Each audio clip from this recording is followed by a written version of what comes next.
Friends, Dr. Murphy, I want to share stories about two species of animals. One would be Homo sapiens, humans, right? And the other, whales. Now, I forget the technical terminology for that species, but so this is based on a book I'm reading, In the Heart of the Sea, which is fascinating, the tragedy of the whale ship Essex. So that's the real story that inspired the final scene in Herman Melville's Moby Dick, a classic, right? So we were out on the lake last evening with our grandson and his friend, and they weren't quite into the storytelling as much as I thought. So I'll share what I've learned from the first part of this book. That is, the whales who are attacked by man, women, and this is a story of the whaling industry in Nantucket in the 1800s. Fascinating. They can be as vicious and vengeful as humans can be, all right?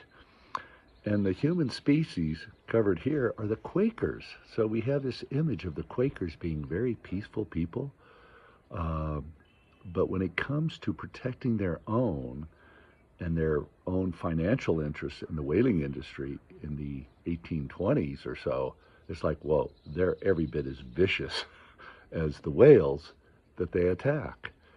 And, when I share stories about animals, I like to note that animals, pet animals, and even animals in the wild probably understand unconditional love better than human beings do. And when you look at all the divisions in the world, all of the divorces, estrangements, deaths caused at the hands of other human beings, the harm, it's like, oh, yeah, we human beings have a hard time with this thing called unconditional love. And, that's the way that God made us. Christ basically said as much on the cross when Christ said, Father, forgive them, for they do not know what they're doing. And great psychiatrists from the past, Sigmund Freud and those before him, said basically the same thing.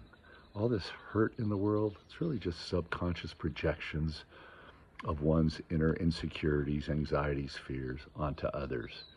So, in that sense, I like to use animal stories to talk more about our human nature, our human condition, and the way God made us.